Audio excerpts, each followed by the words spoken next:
দিনটা ছিল 7ই নভেম্বর। এখন বাজে ভোর ঠিক 6:30। ভোর সন্ধ্যা, শীতকাল বলে এটাকে ভোর 6:30 বলে। যাই হোক, তো আমাদের গাড়ি এসে গেছে, আমরা যাচ্ছি শিয়ালদা স্টেশনের উদ্দেশ্যে। তো এখন ধরবো আমরা ক্যানিং লোকাল। তো আমরা বুঝতেই পারছো কোথায় যাচ্ছি। ক্যানিং লোকাল ধরে সোজা যাচ্ছি সুন্দরবন। তো যাই হোক, ক্যানিং লোকাল থেকে পৌঁছে ওরাই আমাদেরকে এখান থেকে অটো করে নিয়ে গেছে সোনাখালির ঘাটে। তো এই যে আমরা সোনাখালির ঘাটে পৌঁছেও গেছি। দেখো কি সুন্দর মনোরম পরিবেশ, যেন একটা অন্যরকম দুনিয়া। তো দীঘা পুরীতে অনেক হলো, যারা এখনও সুন্দরবন ভ্রমণ করেনি তারা এখনও বাকি কেন থাকবে। সবাই মিলে যাও, সপরিবারে সুন্দরবন ভ্রমণ করে এসো। তো যাই হোক, এটা লঞ্চের নিচের পোর্শনটা, এখানে বেশ খাট পাতা আছে, আরাম করে বসা যাবে। আর সকালে ব্রেকফাস্টে দিয়েছে কচুরি তরকারি আর এখানে জয়নগরের মোয়া। তো জাস্ট অসাধারণ খেতে ছিল। আর প্রত্যেকটা খাবার ছিল ঘরোয়া খাবার, কোনো রকম কোনো শরীর খারাপ হয়নি কারোর খেয়ে। আর খুব রিচও রান্নাবান্না হয়নি। তারপরেই দিল ওয়েলকাম ড্রিঙ্ক, মাজা দিয়েছে, ঠিক আছে।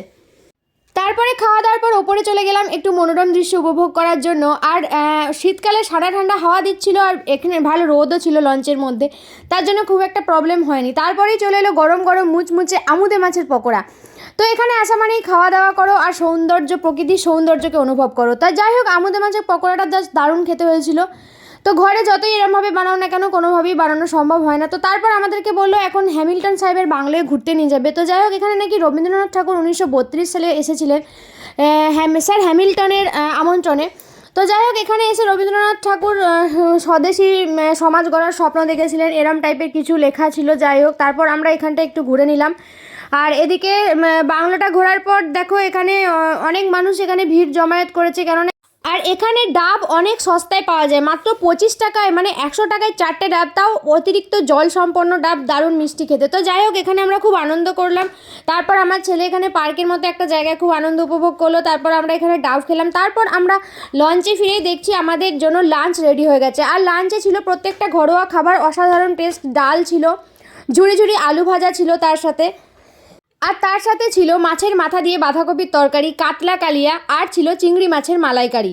আর সর্বশেষে ছিল পাঁপড় আর চাটনি। আর অসাধারণ একটা ব্যাপার হলো, খেতে খেতে দেখো আমরা বাউল গান শুনছি, এটার থেকে বড় আর কিছু হয় না। তো এরকম নদীর পাশে বসে বসে আমরা লাঞ্চটা সারলাম সবাই মিলে। তো দারুণ সুন্দর একটা মনোরম পরিবেশ। তারপরেই চলে এলো কমলা লেবু হাতে, যজন মেম্বার তটা করে কমলা লেবু দিচ্ছিল। তো সবাই মিলে লেবু টেবু খাওয়ার পরে এখানে আমাদের হোটেলে নিয়ে চলে এসেছে। পাখিরালয় হোটেলের মধ্যে আমাদেরকে দিয়েছে। এখানে হোটেলটাও ভিউটা দারুণ সুন্দর ছিল, আমি একে একে শর্টসে সমস্ত কিছু শেয়ার করব। তো এটা হচ্ছে হোটেলের রাতের ভিউ। তারপরে চলে এলো গরম গরম এগ চাউমিন সন্ধ্যার টিফিনে। তো সন্ধ্যার টিফিনে এগ চাউমিন খেতে খেতে ঝুমুর নাচ দেখার যে ব্যাপারটা জাস্ট অসাধারণ ছিল। যারা যারা এখনও যাওনি তারা আর কেউ বাকি থেকো না, সবাই যাও, ঘুরে এসো। শীতকালে সুন্দরবন ভ্রমণের মজাই আলাদা। যদিও বাঘ আমরা দেখতে পাইনি, তাও বাঘ না দেখলে কী হয়েছে, অনেক রকম জন্তু জানোয়ার দেখা গেছে। তো যাই হোক, এরপর রাত্রেবেলার মেনু ছিল মাটন, আলু ভাজা আর ডাল।